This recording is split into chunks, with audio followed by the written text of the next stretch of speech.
presidente del Banco Central, quien salió a respaldar el ajuste fiscal de 540 millones de dólares anunciado por Hacienda.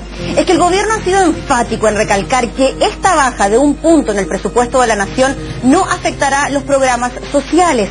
Hasta la presidenta de la República salió a calmar los ánimos, afirmando que este recorte no será a costa de las familias, porque esto es noticia.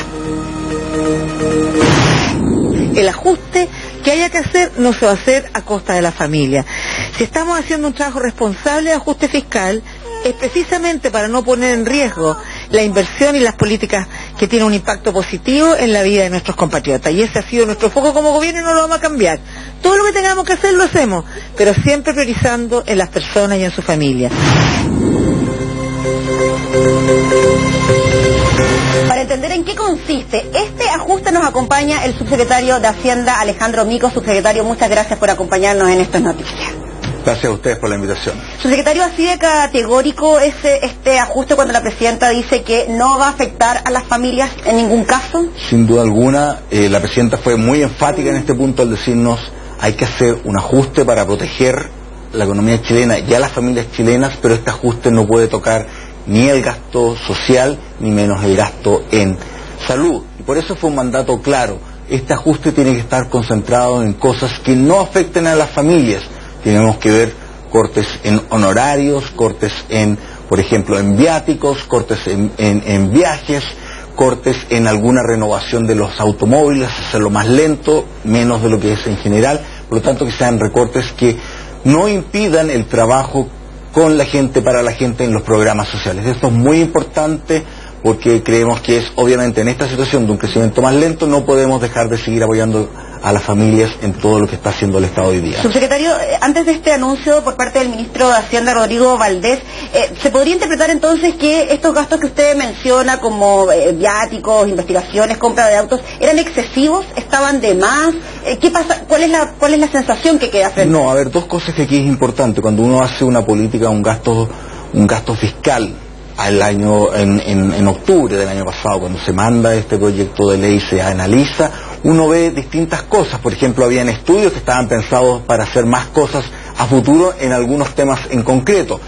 Vamos a tener que hacer algún esfuerzo mayor como fisco, porque nuestros ingresos estructurales han caído.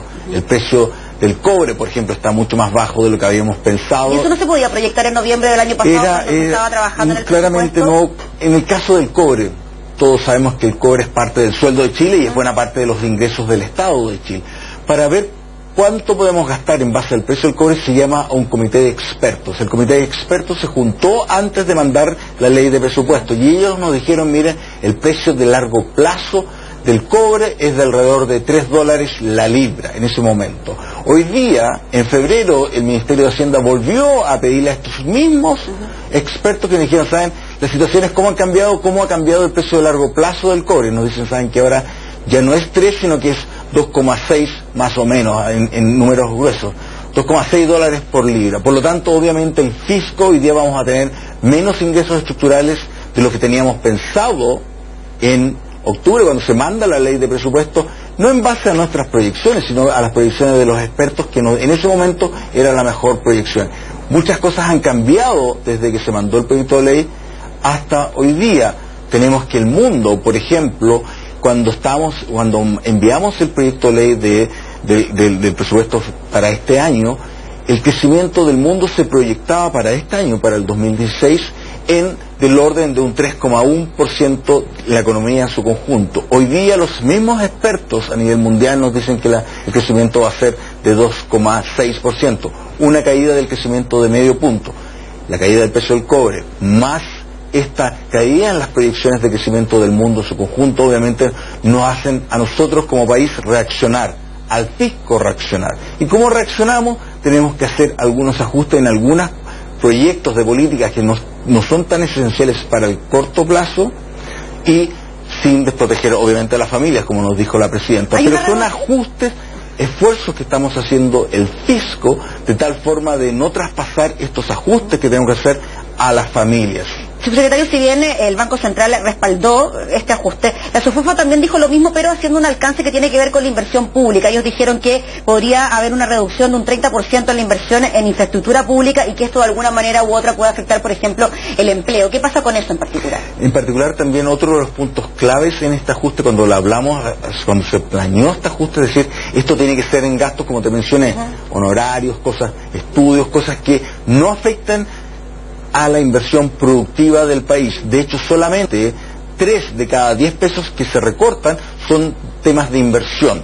Y son temas de inversión que no son tan importantes para el crecimiento, sino que son más importantes para el desarrollo propio del día a día, como son, por ejemplo, la renovación de autos. Se va a ajustar la renovación de autos, se van a alargar un poco más la vida útil de los autos durante este periodo, porque entendemos que es mejor en este momento ordenar más las cuentas fiscales después de esta situación de caída del precio del cobre y del bajo crecimiento mundial, para dejar ordenadas las cuentas fiscales desde ya, pensando que lo mejor para el crecimiento del país es tener las cuentas fiscales ordenadas.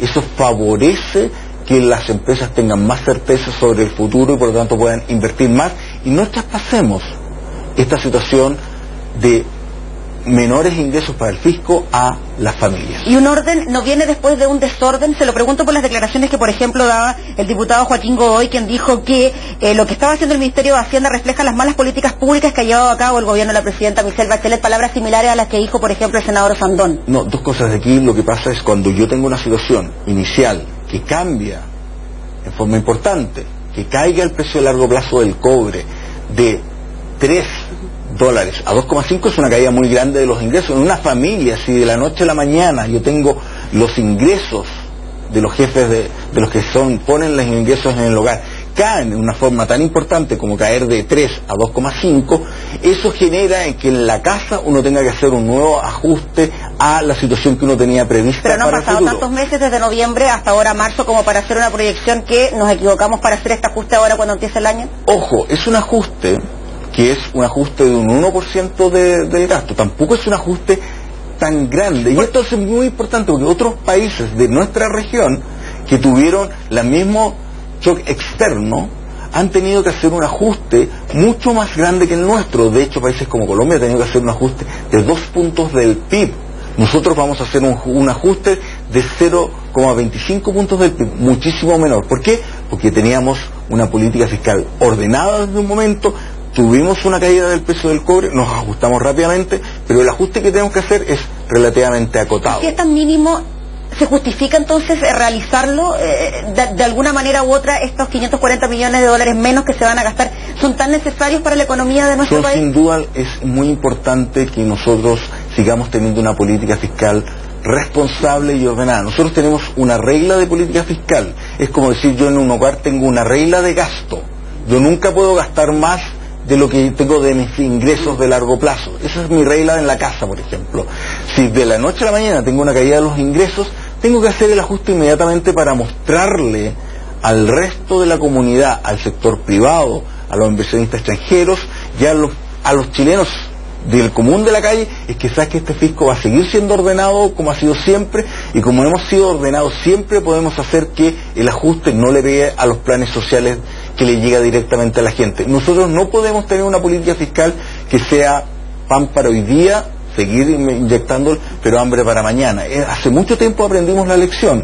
Cuando tenemos menos ingresos estructurales de largo plazo, tenemos que ajustarnos.